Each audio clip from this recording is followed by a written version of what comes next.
Good evening, everyone, and welcome to what I hope will be a fascinating evening. Tonight is one of the series of events that we put on to mark the 150th anniversary of the United Synagogue. On this day, the 14th of July, 1870, the United Synagogue was created by an act of parliament. The vision of the lay leadership and of the chief rabbi of that time, of the amalgamation of 5 London synagogues, was an incredibly visionary move that actually brought about the strength of the Ashkenazi community in the UK.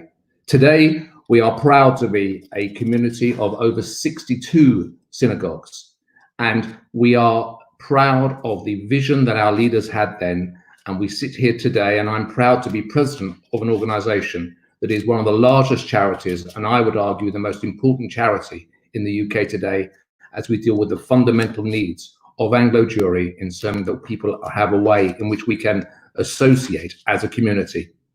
Tonight, we have a panel of speakers who have been brought together from 4 different of our United Synagogues. I'd like to introduce them first. Firstly, we have Rebbetzen Rachel Lister of Edgware Synagogue, Rabbanit Batya Freidman of Hampstead Synagogue, my old school friend and former Ilford Synagogue choir boy, Rabbi Yehuda Black of Kenton, and last and by no means least, Rabbi Schochet, my own rabbi of Mill Hill Synagogue. But the interviewers have been brought together tonight to interview someone who needs little introduction. Lord Levy is well-known and respected leader, not only in our own community, but in the wider British society. I can do no more than actually read from the words that I said 7 years ago, when I was privileged as the chair of Mill Hill Shul to be in charge of the opening of the Ner or Community Centre that houses the Annie and Samuel Levy Hall. I said then, Lord and Lady Levy, Gilda and Michael, those of us who try and our part in the leadership of our community, but can but be in awe of all that you have achieved, whether it is here in Mill Hill, in the Anglo-Jewish community, in Israel, or in the wider British society. Your contributions are enormous. Michael, I know how important it is for you to have your late parents' names associated with this hall, as it was with its predecessor. It is wonderful that after so many years since their passing, they still have an influence over you. It says much for the people that they were, and also for the respect that you show them as parents, an important lesson for us all. Thank you both very much. Words that are equally apt today as they were 70 years ago. So, ladies and gentlemen, I hope you enjoy it this evening, and I hand over to Rabbi Schochet.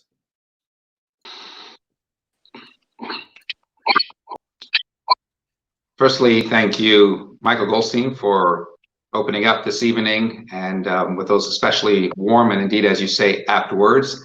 And let me at the same time say, Lord Levy, and express my personal gratitude to you for agreeing to come along tonight, making the time, because I know that even in lockdown, you're busier than most people might be outside of lockdown, but you've agreed to give us the time tonight to be able to go through this process and share your insights is extremely appreciative.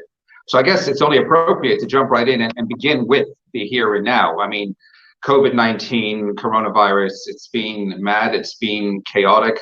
The first and foremost question, and really in 3 parts, is above all else, how are you? What has been your biggest challenge during these last several months? What is your view of the government handling of it, and where do you see us all heading? Well, thank you. Firstly, Mazel Tov to United Synagogue, excuse me, on its 150th anniversary, and to you, Michael, a very dear friend.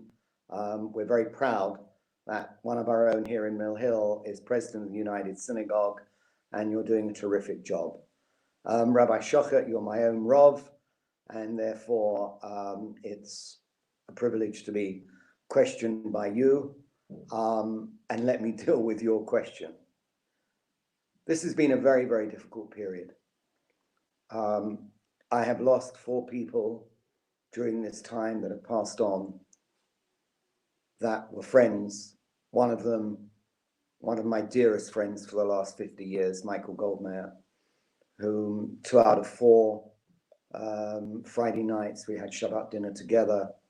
He was with us just 3 weeks before he died for Shabbat dinner with Philippa. From our own shul, Rabbi Stanley Michaels, who I saw every Shabbat for the last 30 years. Rabbi Avram Pinter, who phoned me as he was admitted to intensive care at University College Hospital, could hardly breathe. I hardly recognized his voice. I said, Avram, is that you? And he said, Michael, it's me. I'm being admitted now to the intensive care. 10 days later, he passed away, and I was able to help to get the body out to Israel for the Levaya. And then my lawyer in Israel of 40 years standing, Michael Schein, he was not COVID related, but also died. So it's been a very tough period. And for someone like me to be locked in at home now for 4 months, although I do a lot, and although we have guests in the garden, and you yourself, Rabbi Schochet, have been here the last few weeks to learn in the garden as opposed to on the phone every Friday morning, as we always do. It's a very difficult period. I'm used to having lunch 3-4 times a week in town, being in the Lord's, having 2 or 3 dinners. We had to cancel some very important dinners during this period. So it's not been an easy period. You then go on as to how the government has handled this and what is the way out of it and the way forward. The last thing I want is for this interview to be a political interview. I've done too many of those over the years. But if you look at the reality and what's happened and where the UK is today compared to so many nations of the world, we're in a very, very bad way. When a plane came in from Wuhan on the 31st of January, the first cases were in York. That night was the official leaving of the EU. There was a big Brexit party in Downing Street. There were lots of parties going on. And a few days before a Cobra meeting taking place, the Prime Minister was not at it. 2 weeks later, I think the 13th of Feb, the cabinet was reshuffled. There was then announced the divorce of the Prime Minister. There was then announced his engagement and that his fiancée was expecting their child. He didn't attend, then he went on holiday for a couple of weeks. And then there was a big dinner, and he didn't attend the first Cobra meeting until the 3rd of Jan. And there was still a 3rd of March, forgive me. And there was still a blasé attitude. We're the best. We're coming through this. There aren't problems. Now we sit here in July. We all know the number of deaths. Who knows how many could have been avoided? I really don't know. Our NHS has coped brilliantly, but this has been a terrible period for this country. For us to have the 3rd number of cases of deaths in the world after America and Brazil is shameful. When you have a country like South Korea in the hundreds and so many other countries, and okay, you look at the population sizes as well, but we've really, really, in my opinion, not handled this very well. I'm not saying another party in power would have been that much better. I'm not saying that. That's not the purpose of the answer that I'm giving to you, Rabbi Schochet. But I don't think that we've handled this well at all. In my capacity as president of Jewish Care, this has been the most difficult period that the organization has ever faced. And not specific to Jewish Care, but generally what's happened in care homes, having to take residents back from hospital when they weren't tested. And just only a few weeks ago were all residents and all staff tested. That's been a very, very difficult period. And having to provide our own PPE equipment to get the best equipment has also been extraordinarily difficult. I think the third part of your question, Rabbi Schochet, was how do we get out of this? I wish I were wise enough to know the answer to that. I hear all sorts of things in the papers today. They were talking about another outbreak and the potential between September and next summer of 120,000 further deaths. I just don't know. I do know that hospitals are being put on alert for another outbreak in the next few months. And I find that very, very frightening. So I hope, Rabbi Schochet, that gives you, to the best of my ability, the answer to the three parts of your question. Okay, thank you for that. Well, let's move on to something a little bit different. In fact, let's go all the way back to the beginning. 27 years ago, I do remember the very first time I met you on the Shabbos. It wasn't my first Shabbos in Mill Hill because you weren't there, but it was the second Shabbos when you were back from holiday in August. And then a short while later, I met somebody by the name of Jeff Shear, who, of course, had worked very closely with you over so many years. And he told me, and this is the way I was essentially introduced to you, Lord Levy, or then you were still Michael Levy, is known as, we call him the Boston Strangler. And he said, because when he gets his hands around you, he will not let go until he gets what he wants out of you. And it is a given that over the course of the years, JFS, Jewish Care, JLGB, and so much else besides, many, many, many, many millions have been raised by yourself. Straight up, what's the secret? Well, God, 27 years ago, I'm still Michael Levy. I'm privileged and honored to have the title Lord Levy, but as far as I'm concerned, to everybody, I'm Michael. Wow, Boston Strangler, that sounds very ominous. That sounds very scary. I don't think I fundraise in a scary way. And if you multiply the millions, to hundreds of millions, and probably today going towards the £1 billion mark for all sorts of charities, and particularly in our own Kehillah, in our own community and Anglo Jewry, I think it's just a matter of going up to someone and asking them. You don't strangle them. My form is to hug. I wish I could hug at the moment, but there you go. No hugging at the moment. But really to look at someone in the eyes, tell them about the charity, why you're asking them. You have to believe in the cause that you're asking. You have to be absolutely confident in the governance of that charity, what that charity stands for, and have every confidence if they ask you a question about that, that you can answer it. And as long as you've got that, there is no shame in asking anyone for money. You know, Rabbi Schochet, the worst that anyone can say is, no, sorry, Michael, we don't want to give. That's the worst, is they can decline. And you know, very often, people are proud to be asked. When you ask someone, they think, wow, Michael's asking me. I must listen to what he has to say. What is the charity? And somehow you can often really release something within a person where they want to give, where they want to give tzedakah, they want to give charity, but they haven't really been asked. And it's amazing. I mean, I remember a case where someone said, Michael, I want you to go to a dinner. This was on Jewish Care. There's someone there we think is a wealthy man, but he's never really been asked. And the maximum he'd given is £10,000 at this particular dinner. I went to the dinner, befriended him, took him around the Jewish Care facilities. And a number of years later, he'd contributed to Jewish Care alone about 10 million, to JFS 1 million, and to various other charities, both within our community and outside of our community.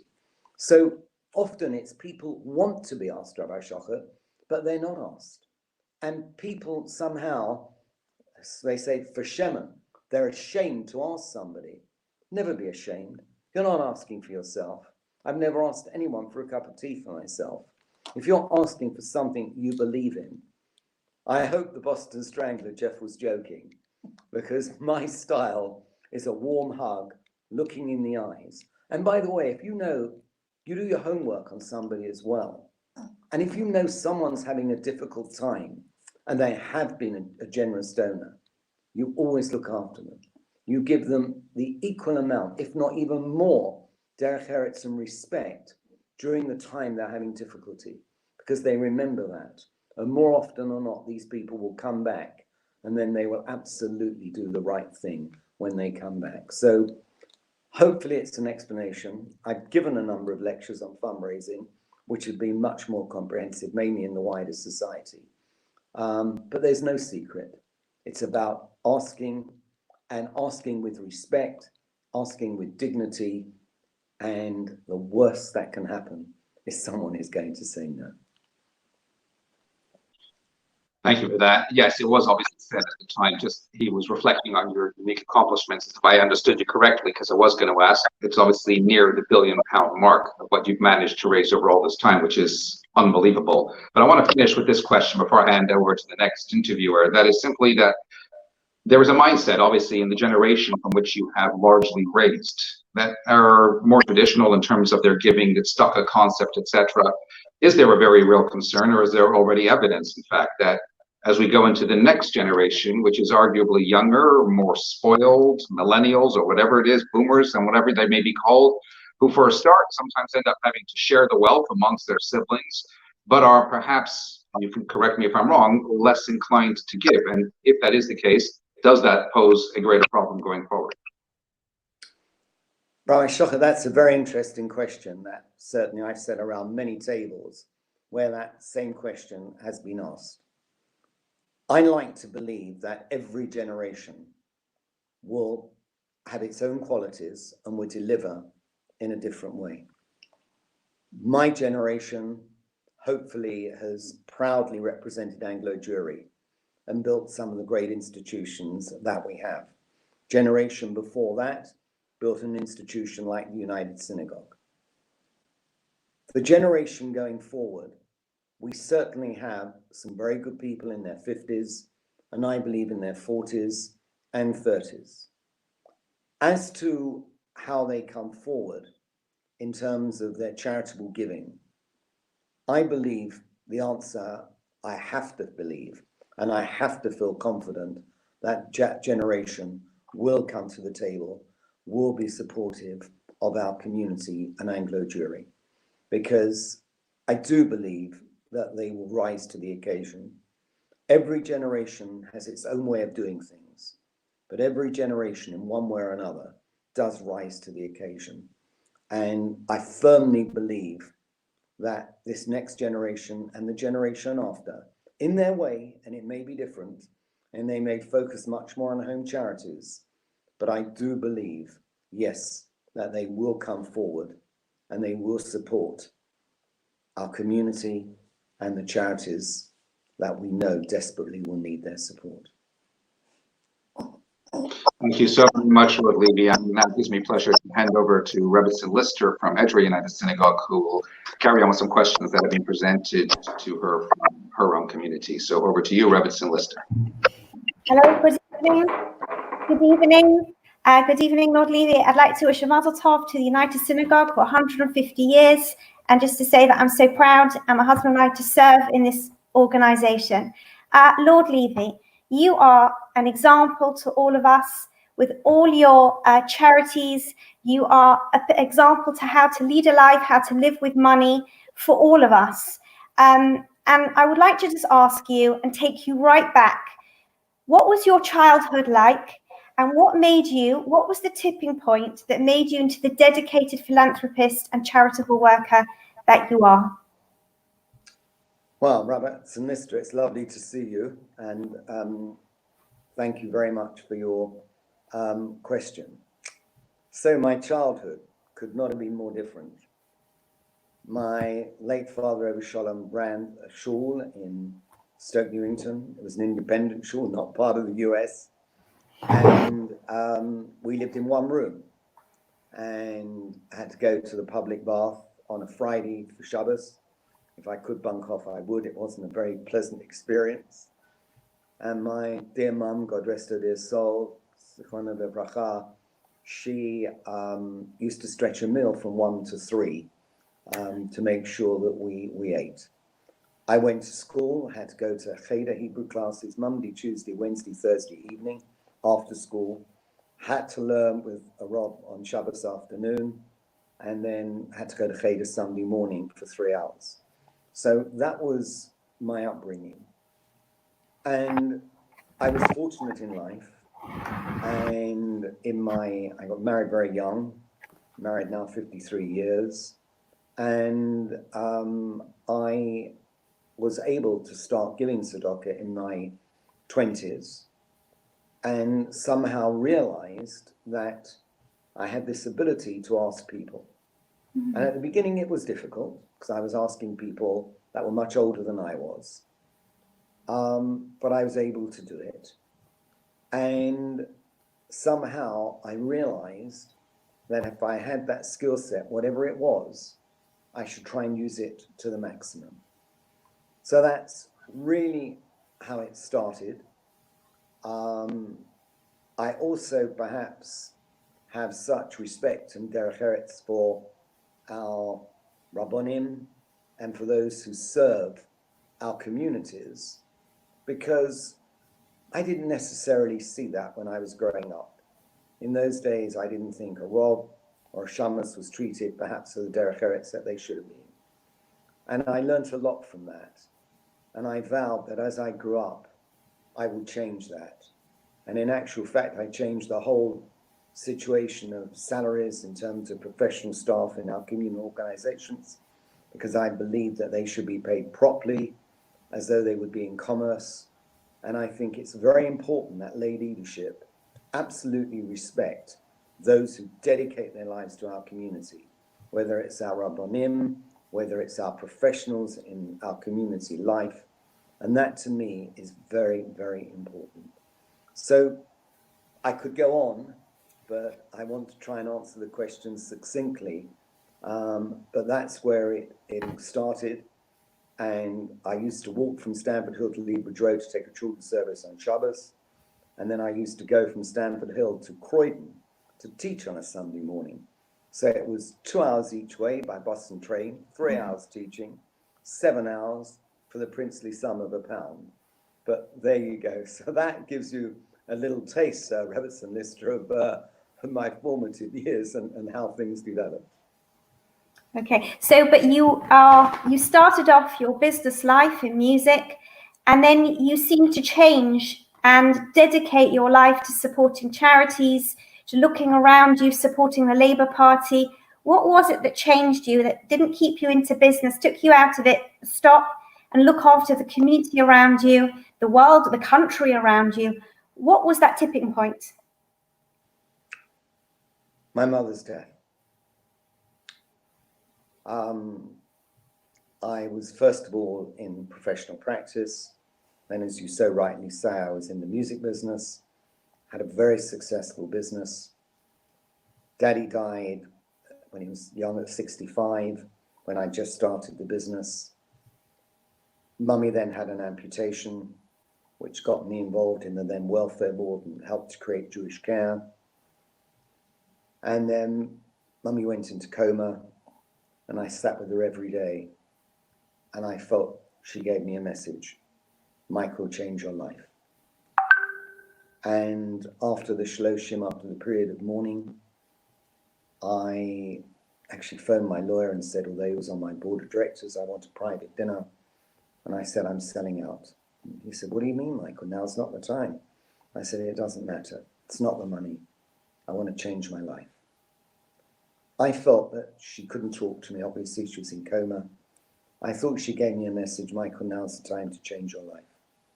I didn't know how to interpret it, but my interpretation was that I should get out of the rat race totally in business, not just fight for that every day, but try and make a difference.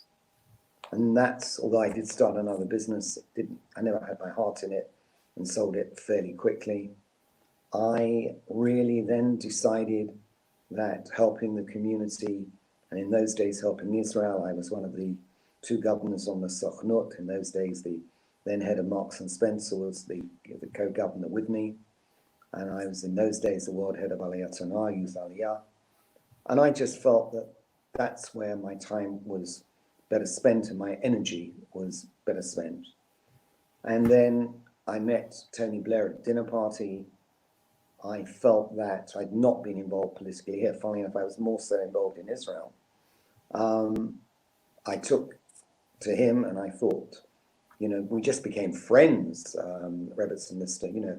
no one thought he'd be the leader of the Labour Party, let alone the Prime Minister. And one thing led to another. And if you'd have said to me, as a young kid growing up in Stamford Hill, the son of the Shamus, that one day you'd be in the Lords and one day you'd be tantamount to Foreign Secretary and the personal envoy of the Prime Minister, I'd have said, you know, you just had a little too much to drink. So you never know what's going to happen in life. And when I've spoken to youngsters and youth, always take every opportunity, grasp it, because you never know where that will lead. But this really started when my late mother, who I worshipped, basically gave me that message when she was in coma. And I am Ben Yochid, I'm an only child. And it was all very traumatic. It was actually before Rabbi Schochet's time when Rabbi Cutler was in our shul. And I took a call on Rosh Hashanah from the hospital. The phone never rings on Rosh Hashanah. Could you please get to the hospital as soon as possible? And I said, Mummy knows I'm not coming for 2 days. It's our Jewish New Year. No, you don't understand. We're going to have to amputate in a few hours her arm. And I went to shul, said some tehillim, and then got to the hospital. Met my doctor there and came as well. We had a few dried biscuits for our Rosh Hashanah lunch, and her arm was amputated. And that, frankly, that changed my life completely. You have done her proud. Lord Levy, I've heard you speak about the great good that can come out of the connection of the public sector, the business sector, and the voluntary sector. And I wondered what your view was, how we could apply this to the future of our own United Synagogue. Well, that's a question no one's ever asked me, Rebbetzen Lister. It was when I made the speech. Well, I think those sectors have to be linked for the betterment of our society on a macro level, and therefore if you bring it down to a micro level in terms of our community and our United Synagogue. First of all, United Synagogue is part of our charitable sector, hence we have the beautiful shuls we have the beautiful Sifrei Torah. These in the main are gifts from the community. We therefore need to link that voluntary sector with the public sector, because United Synagogue has the backing of government. We have honored prime ministers, honored members of cabinet who have been to our shuls, who've attended functions, members of the royal family. At the induction of Chief Rabbi Mervis, Prince Charles was there. So working with the public sector for any organization in the charitable sector is crucial. And then basically, if you're looking at the wider world and the commercial sector, this is where money is made. This is where business operates. And when you have a business sector that recognizes how crucial the voluntary sector is, when you have a public sector that recognizes how crucial both the voluntary sector is and the commercial sector is, for want of a better word, that's when society will get better. When each of those three arenas dovetail, it means we have a society that cares. Not a neglected voluntary sector, not a neglected public sector, and not a rampant commercial sector, but three sectors that can dovetail, work together for the betterment of our society. That's when I believe our society generally and our country specifically will be at its best. That's why I said that in that speech, and I still believe it, Rebbetzen Lister, to this day. And many years later, I think that maiden speech, wow, was 23 years ago. Yeah, I think it's resonated, and it resonated with me. My final question before I hand over to Rabbi Black is, what message would you have for our young United Synagogue volunteers going forward, to our volunteers going forward, to be able to recruit the younger generation? It's a very interesting question. First of all, it is so important that we get our youngsters turned on. We need to make Shabbat and Chagim more vibrant, more inspirational. A long time ago, I actually took the children's services at Mill Hill. And I remember, sort of things I did were very different. Pop quizzes, fun on Shabbat. And I think, although we need to get the message over why it's Shabbat, why it's a Chag, we also need to get the youngsters turned on to coming to shul, turned on to knowing that helping others is an important part of our lives. And that is so, so important. And today we're blessed with many inspirational young Rabbanim and young Rebbetzens, if I may, and young, people involved in our shuls. And we have to lay the foundations for these youngsters to take over. They are our future. That was the reason I decided to become the president of JLGB, which is now the youth movement in Anglo-Jewry by a long shot. And to me, I get very inspired by seeing youngsters taking part. And I often go down on a Shabbos to the children's service, and now we seem to have 4 or 5 in Mill Hill, and the youth service to see what's going on, because I just think that's so important.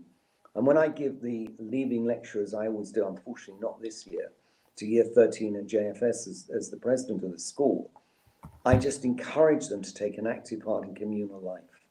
And I always give them a message of chizuk and strength going forward. And we need to teach our youngsters that they need to be proud of who they are, stand up for who they are, and never be ashamed of who they are. When I traveled the world as Prime Minister Blair's envoy, every residence, every ambassador's residence that I stayed in knew my kashrut requirements. Even in Syria, the late President Assad arranged for kosher food to come in from Turkey for me. And our youngsters need to know they can get as equally as far, they can rise to the top in society without throwing away their roots and without giving up on what they've been blessed with as part of our faith and as part of Judaism. So that Rebbetzen would be what I would say to our youngsters. And there's nothing more rewarding in life than giving of yourself and volunteering.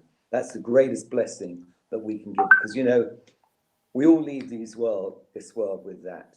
All we leave it with is our name and our reputation. And as long as they all understand that, then we're in for a very, very blessed and successful future with our youngsters. Thank you so much. I wish you and Gilda a long and happy life. Thank you ever so much. I'm going to hand over to Rabbi Black, and he's going to ask you more. Thank you so much, Rebbetzen Lister. Thank you so much. Firstly, I just want to say a big welcome from Kenton to everybody out there, and a belated Mazel Tov to you, Lord Levy, for your birthday. It was on the 11th. Am I correct? So it was. And it's really lovely to see you again. I do hope you are well.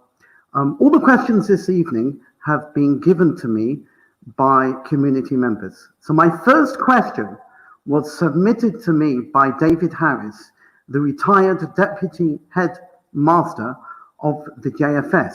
It's a double question. You were involved in the transition of JFS from Camden Town to its present campus in Kenton in 2002. You continually take an interest in what is going on. Indeed, you are its president, and you have brought over the years many outstanding speakers to come and speak to the students. What is it about JFS that caused you to get involved in the first place? And the second part of this question is, we are living in a world of Holocaust denial and threats to the state of Israel.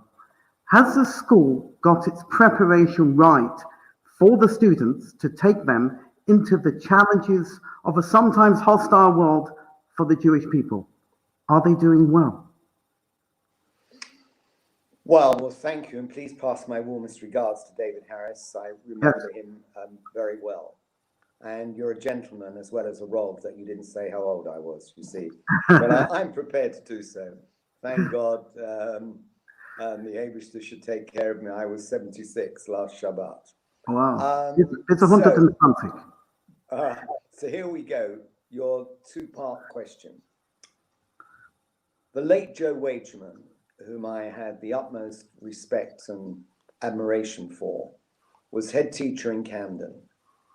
She found out that my late father, Ober Sholem, went to Jewish free school, as it was, when it was in the East End.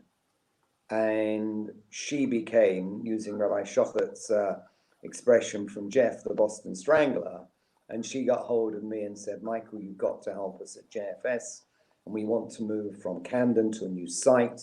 We've outgrown Camden. Look at the building, it's falling down. We really want you involved with the school. I had nothing to do with JFS, other than I knew that my late father had been a pupil at the Jewish Free School. So that in itself, to me, was honoring his memory, as it were. And I said to Joe, yes, I will get involved. I literally took a year out because I was doing so many other things and raised the money to build the school, which 20 odd years ago was, I think I brought in about 14 million, which was a lot of money then. And we have the most incredible campus at JFS for future students. And this academic year, I'm delighted to say there'll be 2,100, a full quota of students at JFS from the September term. Please God, the kids will all be able to go to school. So that's what turned me on. That's what attracted me. And that's why I've always got very exciting speakers to come to the school each year for the graduation ceremony. And JFS is something that is very close to my heart. And I host each year the head boy and head girl team at the House of Lords for tea. And nothing gives me greater pride than to see them. And I introduce them to so many other members of the Lords. And I go to great kicks saying these kids are from JFS. And I think it's a terrific school. Now you ask the second part of that question. No matter how good an education is, the real test is when you go out into that big wide world. When they go onto university, when they go onto campus, and when they face their first hostility, whether it's anti-Semitic, whether it's Holocaust denial, whether it's derogatory comments on Israel that are unjustified. You're never totally prepared for it until it actually happens. What we try and do at JFS is to make sure that the students have a knowledge of their Judaism, have a knowledge of the Holocaust and what happened, and know the facts. And know the facts relevant to Israel. So if they're faced with hostile, and when I say hostile, questions that often are not based on factual reality, that they have the facts available to them to deal with those issues. I think that's the best any school can give, whether it's JFS or any school, whether that be some of our other Jewish schools or in the wider society where they have their Jewish societies and Jewish education programs. I think that's the best, Rabbi Black, that one can give. But the reality is always one is faced with that instant, whether it's, as I said, anti-Semitic, Holocaust denial, nastiness, really vociferously anti-Israel questions. All one can do is prepare students that you give them the facts, you give them the knowledge, and that you give them really an education and the strength of character, by the way, and the confidence that they know they can stand up to anybody if they have the facts at their fingertips. I'm not saying we'll always succeed at JFS or other Jewish schools, but I think it's a very important part of the education and curriculum, and I hope David Harris will endorse that. in terms of our youth and our going out from school into wider society. I'm sure he will. Thank you for that. My next question was submitted by my vice chairman, Roy Block. When you came to Kenton to speak some 6 years ago, and we all remember it, you said that you never compromised on kashrut throughout your travels. You always kept kosher. When you met such personalities as Yasser Arafat, etc., how did you make sure that your kashrut requirements were kept to the full? Wow. If you're saying to me, Rabbi Black, did I travel with the mashgiach? No. I didn't have my own personal shoma with me. No. And obviously you have to do your best. I always said I'm vegetarian, therefore no meat could be served, no shellfish or anything like that. There were vegetables that were served to me. As I said, in Syria, they actually did bring in kosher food, although from Turkey, although it wasn't exactly great. Every embassy knew my dietary requirements up front, where I obviously stayed in the residence of the ambassador. But it's amazing, Rabbi Black, the respect you get with these leaders when they know your requirements and they know that you stick to your principles and they have an understanding. And when Gilda and I went to number 10 often for dinner with the Blairs, with Tony and Cherie when he was Prime Minister, and as I call it, the flat above the shop in the flat above number 10, he loved Gilda's cooking, and very often Gilda used to take the food, heat it up in the flat, and that's how we did it there, so it was very easy. I remember on one occasion, he actually, the number 10 phoned through to the office and say, will you tell Lord Levy, Lady Levy doesn't need to bring food, the Prime Minister's arranged kosher food. And in actual fact, it was very top of the range. Tony Page catered a dinner for the four of us.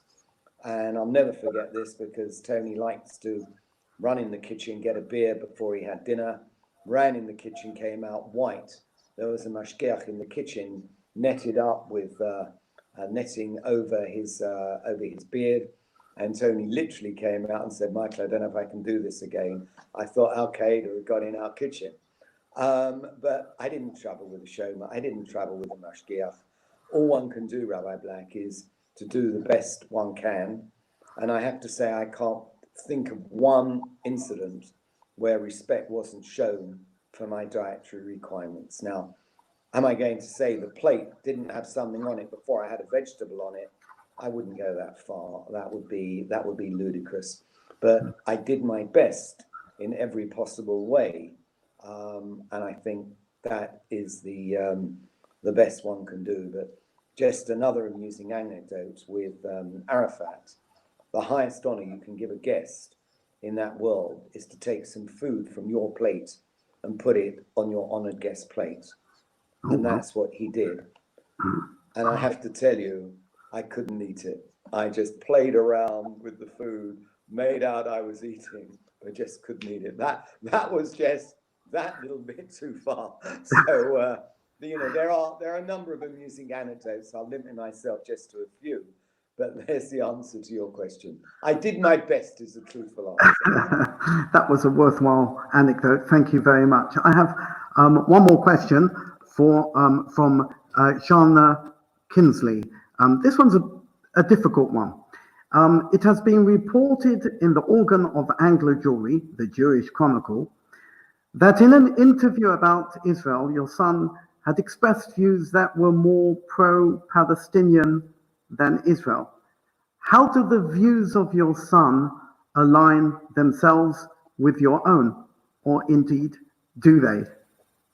Okay, Hard one. so let me answer that question. And it's not an easy question. First of all, I'm an extraordinarily proud father of both my children. And perhaps let me explain to the questionnaire, the person who asked the question, as follows. Daniel went through Northwest London, Habs, and then was a double first from Cambridge. He decided he wanted to devote his career to the good of society and not go into commerce.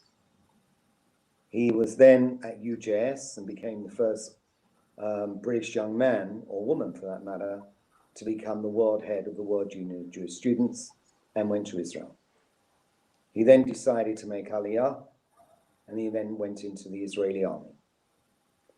He then ended up in the office of the Prime Minister, and then ended up Chief of Staff in the Ministry of Justice. He then was at the peace talks, the final peace talks on Oslo at Taba. And then he created the Birthright program, which has been an amazing program. He then was asked to go to the States and went from Israel to the States. He then disappeared for a few months, where he worked on the Geneva Accord, which was the phantom peace agreement between Israel and the Palestinians. He was then head of the Middle East at the European Council of Foreign Relations, and he's now the president of the US Middle East Project. Not reported correctly, that's what it is. And he has some of the world experts, on this subject on his board, from Chuck Hagel to Tom Pickering, the chair, to the former head of Mossad, Lord Levy, former Foreign Secretary Shlomo Ben-Ami. And these people absolutely had the utmost respect for Daniel, what he stands for, and what he's trying to do. He's an amazing young man. He's always given myself and Gilda the utmost derech eretz and respect, and honor kibbud of the aim, respecting parents to the maximum. And as far as I'm concerned, what Daniel is doing to try and help with peace in the Middle East, and sometimes that means being critical of Israel. Number one, he's a man in his own right, he's 52 years old. And number two, he is entitled to his views, and what he does and how he does it, I absolutely have the utmost respect for. Thank you very, very much. I'd like now to hand over to Rabbanit Freidman from HDS from Hampstead Garden Suburb. Hello. Hi, thank you. Thank you, Rabbi Black. Well, Lord Levy, thank you for joining us this evening. You know, Rabbi Schochet opened up with you being called the Boston Strangler, and when we first met back in January, you were far from it. You know, we back in Israel with the World Holocaust Forum. You were there taking us by hand with my husband and introducing us to many different people, from former Chief Rabbi Yisrael Meir Lau to Sheldon Adelson, and it was really fascinating, and we really appreciate that and never forget that. And when I got back, I was like, who is this guy? And our colleague Gail Kravitz, who is a member along with yours in Mill Hill, a daughter of Anthony, said, oh, here's his book. And so that's what I did during COVID. I read your book to know who you are, and fascinating story. So my first question to you is, what's your involvement with the World Holocaust Forum? How did you get involved? I know you were there last year as well. The year, I guess it was 5 years ago when they did it. How did you get involved with that, and what's your connection to that? Okay, so first of all, it was a pleasure to have met you, Rabbanit Freidman, and your husband, the Rav, in Israel. And it was a real pleasure and honor for me to take you around and really, as it were, introduce you to so many people. It was my pleasure and honor. So the World Holocaust Forum has been very heavily subsidized and funded by the Cantor Charitable Foundation. And I'm privileged to be one of the 3 trustees of the foundation. Dr. Moshe Cantor, it's basically his foundation. I'm the only non-family member that's a trustee, and the other trustee is his niece, Luba. And so we are the trustees of a very, I believe today, one of the important charitable foundations. And this is a very important subject to the charitable foundation. And I helped put together that amazing event that took place at Yad Vashem in Israel, one of the most emotional events. Rabbanit Freidman, I think if my memory serves me correctly, there were 48 heads of state there, and it was something I don't think any of us who attended will ever forget. So my association is through the Cantor Charitable Foundation, of which I'm honored to be one of the 3 trustees. Yes, it was definitely a memorable event that will unbelievable. And so, you know, being new to the country, I didn't know your story. I didn't hear the story of Cash for Peerage. And so reading your book was really, really amazing, fascinating read. And the question to you is, you know, knowing that someone was out to destroy you, literally your reputation, who you were, how did you get through that? How did you every day, you know, be able to stand up strong and still go forward? Rabbanit Freidman, that's a tough question. The answer is with great difficulty. When you're in the front line in politics, it's a rough ride. When you put your head above that parapet, you know that people are going to shoot it down. And I beat the Tories at their game. I raised probably over 100 million for the Labour Party. It never happened in the history of the Labour Party. I took the party from being totally dependent on the unions, and they're very important to work with them. And it was historic. And I was a great conduit to beat up on the Prime Minister, to beat up on Blair. And in many ways, I was an easier target than to beat up on the Prime Minister. It was rough, but you would always see me, hopefully I would, you know, suited and booted, as they say publicly, hopefully with a smile on my face. Boy, when I was at home, I'd sit there and probably a pair of shorts and think, you know, what is going on in my life? I've never been through anything like this. I'd never done anything wrong. I couldn't decide who would go into the Lords. The whole thing was just contrived. So I knew that there was nothing to it. But you know, when the media are on a rampage and you're learning what's going on from the media, it was very tough and very rough. And often our lane where we live, you couldn't get to our gates because the media crews outside. So it was a very tough period, but I always knew that there was nothing to it. But there's a word called emunah, and I had faith. In my study at home, I had 2 portraits of Mummy and Daddy. I often looked at them, asked for their bracha. I have to say Rabbi Schochet was tremendous during this period and gave me great chizuk. But to say, Rabbanit Freidman, it wasn't a tough period would be an absolute understatement. It was horrible, absolutely horrible. And you look back and you think, my God, till it happened, it was very tough for Gilda. Our son, Daniel, at the time was living and working in Washington. He was living there with his wife, who's Israeli. And our daughter was here. And it was really rough. But if you know that you haven't done anything wrong, if you know that you can stand up and be counted and totally innocent and know the whole thing is politically motivated and contrived, and you do have emunah, I won't say that I didn't daven with a little more kavanah, with a little more fervor during that period, but at the end of the day, I knew there was nothing to it. But having said that, there were moments when I was really, really down. And Gilda particularly, my kids were incredible.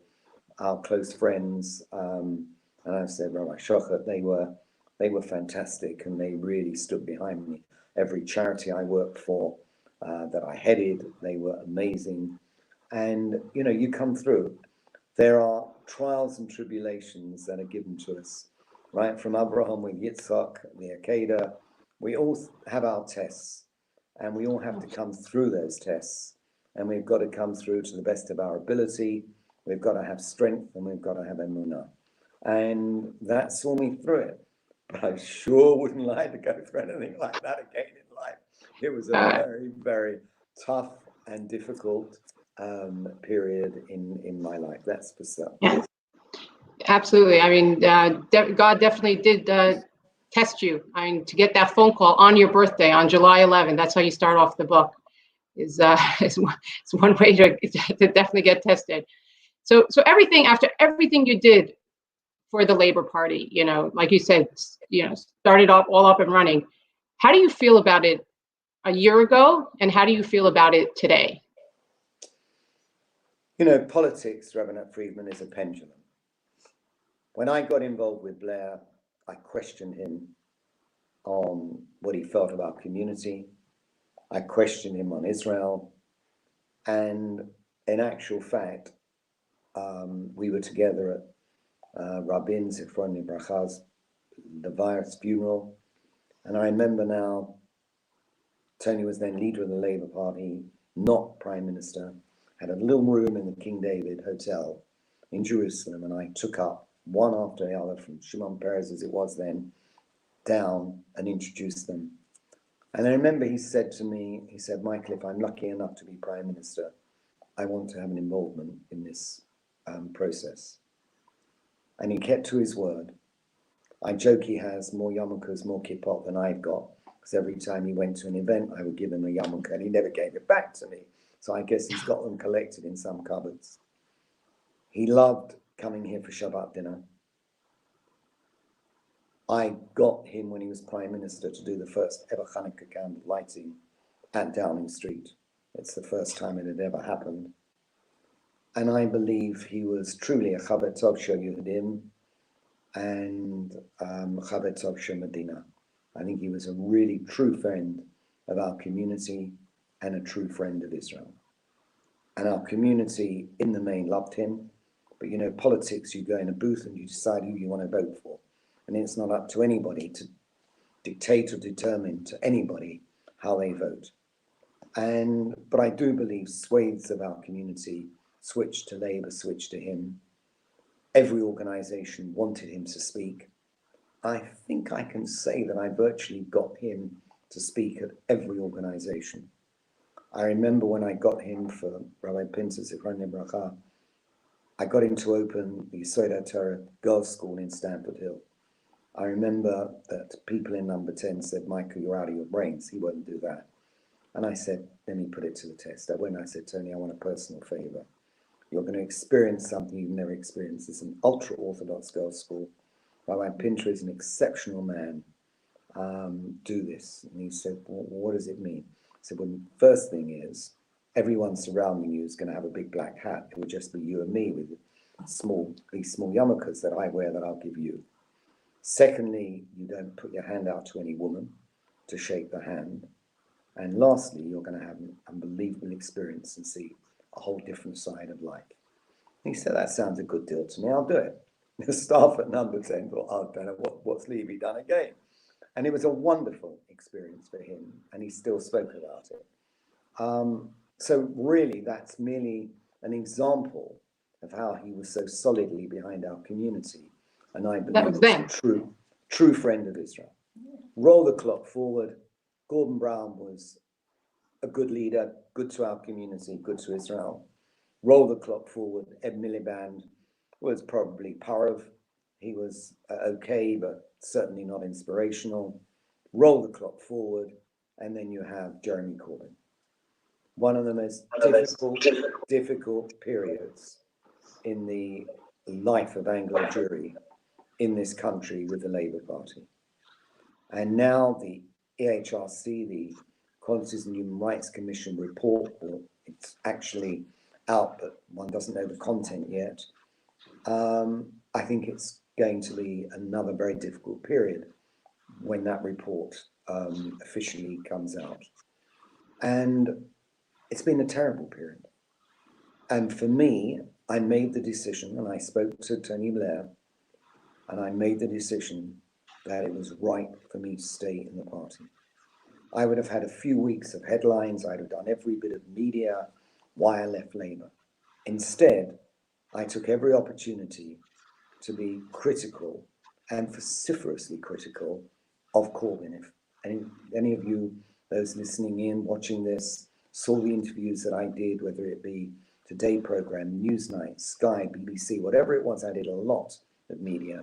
I could not have been more critical of Corbyn because I really thought he was just not the right leader, and his behaviour pattern was such that it just was very, very bad for our community.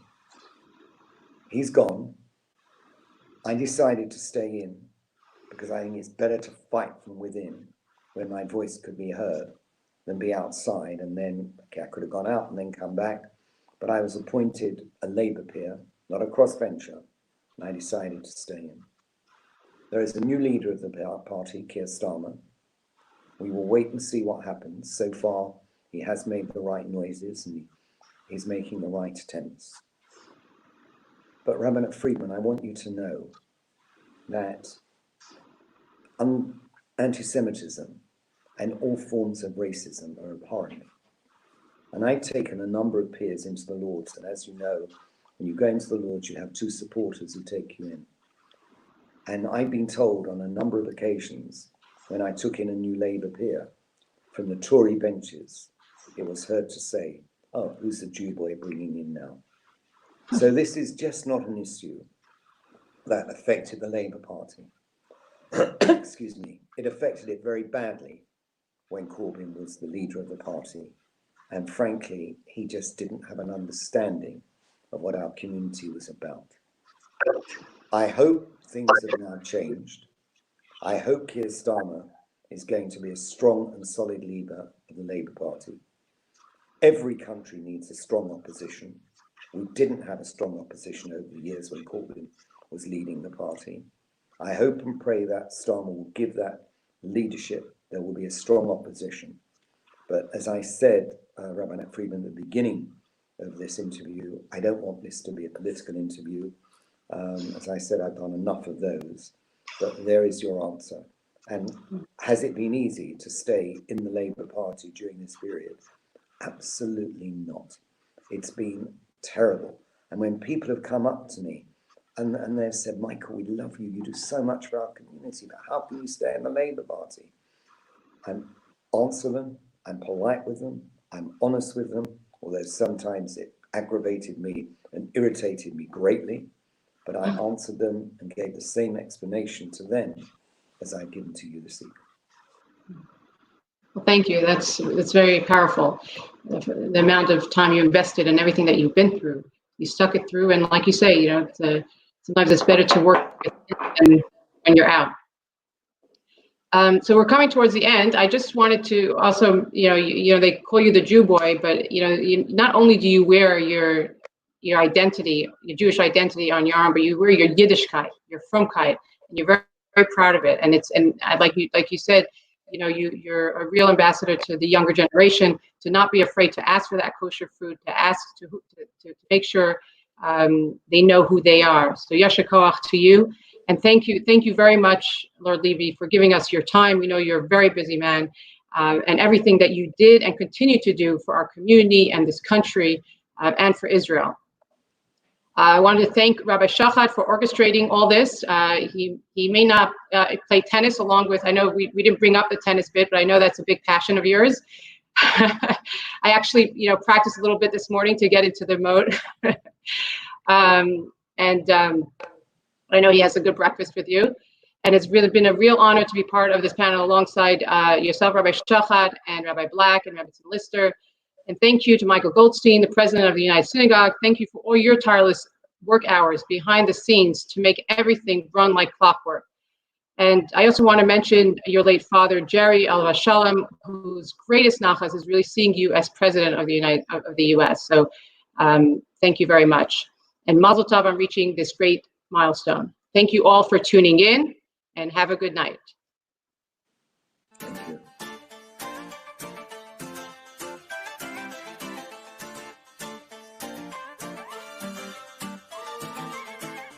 We are United!